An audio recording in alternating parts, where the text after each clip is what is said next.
उत्तर प्रदेश की बदलापुर विधानसभा क्षेत्र से भाजपा विधायक रमेश चंद्र मिश्रा का एक वीडियो सोशल मीडिया पर खूब वायरल हो रहा है, जिससे यूपी की राजनीति में हलचल बढ़ गई है। वायरल वीडियो में विधायक अपनी ही सरकार पर सवाल उठाते हुए नजर आ रहे हैं। विधायक ने कहा कि केंद्र सरकार को कुछ बड़े फैसले लेने होंगे, तभी 2027 में बीजेपी की यूपी में सरकार बनेगी। पीडीए ने जो भ्रम फैलाया है, उससे बीजेपी की स्थिति खराब है। दरअसल लोकसभा चुनाव में उत्तर प्रदेश में भाजपा का प्रदर्शन बहुत अच्छा नहीं था। जौनपुर की बदलापुर विधानसभा सीट पर भी पार्टी को हार का सामना करना पड़ा था।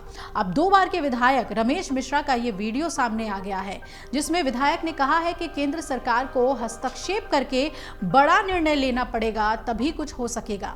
2027 में सरकार बन सकेगी। उन्होंने कहा कि बीते लोकसभा चुनाव में जिस तरह से भारतीय जनता पार्टी का प्रदर्शन काफी अच्छा नहीं रहा, यही कारण है कि जौनपुर की बदलापुर विधानसभा सीट से प्रत्याशी को हार का सामना करना पड़ा। तो ऐसे में आइए आपको सुनाते हैं कि बीजेपी विधायक ने अपने इस वीडियो में क्या कुछ कहा है।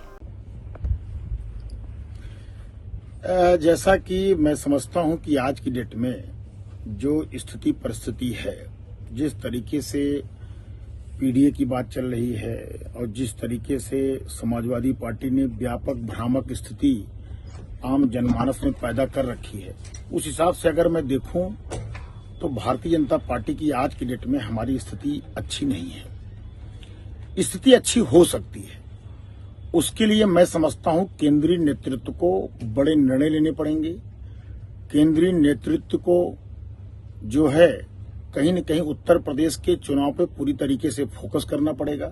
भारतीय जनता पार्टी की एक एक कार्यकर्ता को, एक एक जनप्रतिनिधि को मन से लगना पड़ेगा, तभी हम 27 में सरकार पुनः बना सकते हैं। नहीं तो आज की जो स्थिति है, उस स्थिति के हिसाब से हमारी सरकार बहुत ही स्थिति खराब है। हमारी सरकार बनने की स्थिति आज के डेट में नहीं दिखाई पड़ रही है। इसलिए मेरा केंद्रीय नेतृत्व से निवेदन है कि हम चाहते हैं, पूरी जनता चाहती है, आपके जो कोर वोटर हैं वो चाहते हैं कि भारतीय जनता पार्टी की सरकार 2027 में पुनः बने। इसलिए एक एक कार्यकर्ताओं के मन की बात यह है कि आपको बड़ा निर्णय लेना पड़ेगा, जिससे कि भारतीय जनता पार्टी की सरकार पुनः बन सके।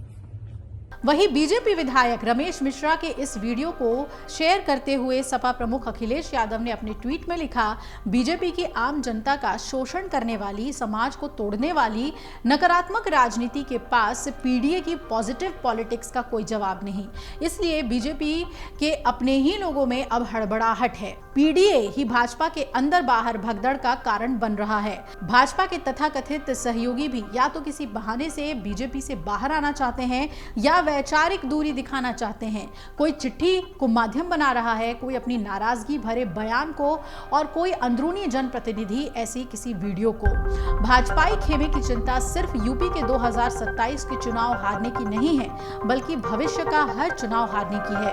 अखिलेश यादव ने अपने ट्वीट में यह भी लिखा कि पीडीए एक नव जागरण है। आज की जागरूक जनता में जो नई सामाजिक आर्थिक चेतना आ गई है, उसी का नाम पीडीए है। पीडीए वर्तमान के पटल पर सामाजिक अखंडता के नए भविष्य का उद्घोष है। वहीं अमर उजाला से मोबाइल फोन पर बात करते हुए विधायक ने कहा कि यूपी के अधिकारी मनबढ़ हो गए हैं। वो जनता की नहीं सुन रहे हैं, जनप्रतिनिधियों का सम्मान भी नहीं बचा है। सब मनमानी पर उतारू हैं, इसलिए वीडियो संदेश के जरिए अपनी बात कहनी पड़ी है।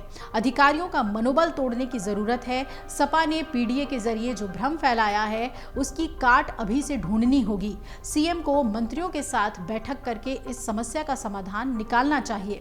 अब आपको बता दें कि इससे पहले बीजेपी नेता और पूर्व कैबिनेट मंत्री मोती सिंह द्वारा भी शुक्रवार को एक ऐसा ही बयान दिया गया था। मोती सिंह ने भी कहा था कि 42 साल के राजनीतिक जीवन में मैंने ऐसे भ्रष्टाचार की कल्पना नहीं की थी। उन्होंने ये भी कहा कि आज सबसे ज्यादा भ्रष्टाचार थानों और तहसीलों में हो रहा है। कोई नहीं रोक रहा है तो कोई नहीं। कहीं बाइक रोककर चालान काटा जा रहा है, तो कहीं एक अतिरिक्त बल्ब जलाने पर केस दर्ज किया जा रहा है। ये कहीं ना कहीं 2027 में बीजेपी के लिए खतरे की घंटी है। जिस तरह से रमेश चंद्र और मोती सिंह अधिकारियों के खिलाफ मोर्चा खोल रहे हैं, उससे एक बात तो साफ है कि प्रदेश में जनप्रतिनिधियों की सुनवाई नहीं होती, जिससे उनकी नाराजगी सामने आ रही है। अब बीजेपी इस समस्या से कैसे जूझती है ये देखना बहुत ही अहम होगा, क्योंकि उत्तर प्रदेश में होने वाले उपचुनाव और फिर विधानसभा चुनाव को लेकर भी बीजेपी अब काफी सतर्क हो गई है। बैठकें चल रही हैं, समीक्षा की जा रही है कि हार क्यों हुई है, लेकिन जिस ओर उनके ही विधायक इशारा कर रहे हैं, अगर उस ओर बीजेपी ने नहीं देखा तो शायद लोकसभा जैसे ही नतीजे विधानसभा चुनाव में भी हों, जिसे पार्टी कभी नहीं चाहेगी। अगर आप ये वीडियो YouTube पर देख रहे हैं तो हमारे चैनल को सब्सक्राइब करें और बेल आइकन को दबाना ना भूलें। अगर आप Facebook पर ये वीडियो देख रहे हैं तो हमारे पेज को लाइक करें।